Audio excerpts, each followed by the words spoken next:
آسمان سے بارش برستی ہے لیکن اس کا فائدہ آسمان کو نہیں ہوتا، اس کا فائدہ زمین کو ہوتا ہے۔ زمین سے سبزہ اگتا ہے اور وہ سبزہ زمین کے لیے نفع بخش نہیں ہے، وہ زمین کے باسیوں کے لیے نفع بخش ہے۔ درخت پھل دیتے ہیں لیکن اپنے لیے نہیں، لوگوں کے لیے، چھاؤں دیتے ہیں اپنے لیے نہیں، لوگوں کے لیے۔ تو یہ سسٹم ہے معاشرت کا اور پوری دنیا کا کہ ایک دوسرے کے لیے جیا جاتا ہے، اور جب باپ اپنے اوپر سب کو جھیلتا ہے اور اولاد کو راحت پہنچاتا ہے، ماں خود گیلے بستر پہ لیٹتی ہے اور اولاد کو راحت پہنچاتی ہے، اولاد تکلیفیں برداشت کر کے ماں باپ کو راحت پہنچاتی ہے۔ جب اس فلسفے پہ جو فطری فلسفہ ہے، انسانیت کے لیے فطری فلسفہ ہے، اور پوری انسانیت چھوڑ کے بلکہ کائنات کی ہر شے جو ہے وہ اسی نظم پہ قائم ہے کہ ہر کوئی ایک دوسرے کے لیے نفع کا سبب ہے۔ ایک بھینس لے لیجئے، وہ اپنے بچے کو تو دودھ پلاتی ہے، اس کا دودھ انسانوں کے لیے ہے اور اس کا گوشت جو ہے وہ دوسروں کے لیے ہے، تو وہ اپنی نسل کی اتنی خدمت نہیں کر رہی جتنی انسانوں کی خدمت کر رہی ہے۔ درختوں کے پھل انسانوں کے لیے ہیں، تو ہم ایک دوسرے کے لیے جو ہے وہ نفع کا سبب ہیں اور ایک دوسرے کے لیے جو ہے وہ راحت کا سبب ہیں، اور جب انسانی معاشرت اس ترتیب سے آئے گی تو پھر ایک اچھا اسلامی معاشرہ اور اسلامی معاشرت جو ہے وہ تشکیل پائے گی۔ قرآن مجید نے اس حقیقت کو ان الفاظ میں بیان کیا، ما ينفع الناس فیمکث فی الارض، جو لوگوں کے لیے نفع کا سبب ہوگا اس کو ہم زمین کے اوپر جو ہے وہ ٹھہرائیں گے، زمین کے اوپر اس کو ٹھہراؤ دیں گے، زمین کے اوپر اس کو تمکین دیں گے، اور زمین کے اوپر جو ہے وہ اس کو ہم فروغ دیں گے جو لوگوں کے لیے نفع کا سبب ہوا۔ تو یہ ایک اصول اگر انسان سمجھ لے اچھی طرح سے تو وہ اپنے اندر سے سکون تلاش کر سکتا ہے۔ جب وہ لوگوں کو نفع پہنچاتا ہے، ایک ماں ہے جب وہ اپنے بیٹے کو کھلا دیتی ہے اور خود بھوک بھی کاٹ لیتی ہے تو اس کو اس بھوک سے تکلیف نہیں ہوتی، حالانکہ بھوک اس کا اندر توڑ رہی ہوتی ہے، لیکن بیٹے کو اس نے جو کھلایا ہے، اس کو جو اس نے سیراب کیا ہے، وہ اتنی تسکین اسے دے رہا ہوتا ہے کہ اس کو اپنی بھوک جو ہے وہ تکلیف نہیں دے رہی ہوتی۔ تو دوسروں کو آرام پہنچانے کا جو فائدہ پہنچتا ہے اور جو اس کا نفع پہنچتا ہے اور اس سے جو راحت نصیب ہوتی ہے وہ تکلیفوں کو ختم کر دیتی ہے۔ تو اگر پورا انسانی معاشرہ اس اصول کے اوپر اپنی زندگی گزارنے کا فیصلہ کر لیں کہ میں دوسروں کو نفع پہنچانا ہے، دوسروں کو راحت پہنچانی ہے،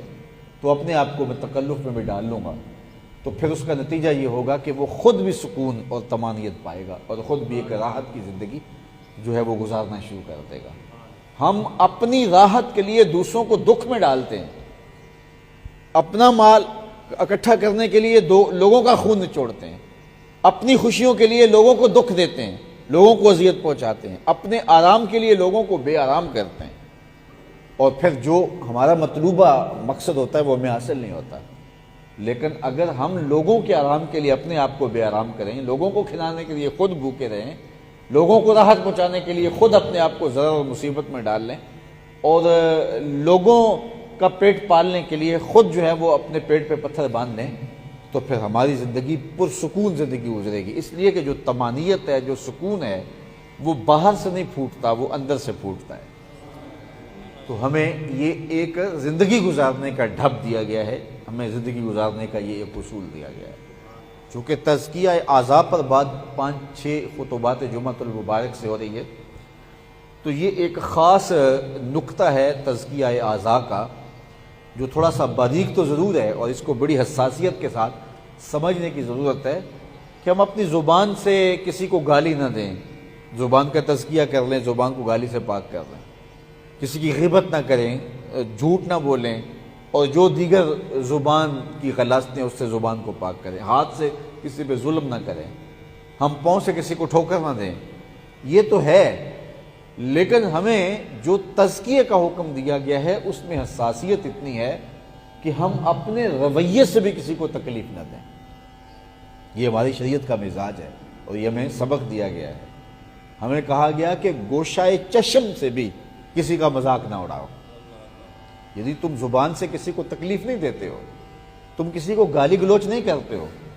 تم کسی کو پاؤں سے ٹھوکر نہیں مارتے ہو، تم کسی کا مال غصب نہیں کر رہے ہو، تم کسی کا حق غصب نہیں کر رہے ہو، لیکن تم اپنے گوشہ چشم سے، اپنے انداز سے، اپنے رویے سے کسی کو حقیر جان رہے ہو،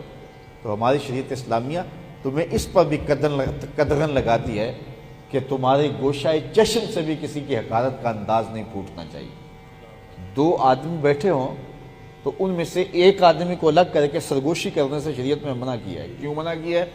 اس لیے کہ دوسرے شخص کو جو ہے وہ اپنا وجود غیر اہم لگے گا کہ ہم دو بیٹھے ہوئے تھے، اس کو بلا کر کے اس کے کان میں سرگوشی کی ہے، یہ کوئی اہم شخص ہے اور میں غیر اہم ہوں۔ تو شریعت نے اس سے منع کر دیا ہے کہ دو آدمی بیٹھے ہوئے ہوں اور تم نے بات کرنی ہے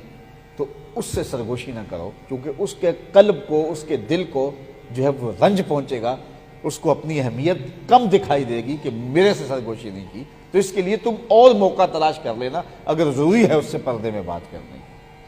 تو اس سے شریعت اسلامیہ کی حساسیت کا اندازہ کریں کہ کس قدر شریعت لوگوں کے جذبات کا خیال اور لحاظ رکھے۔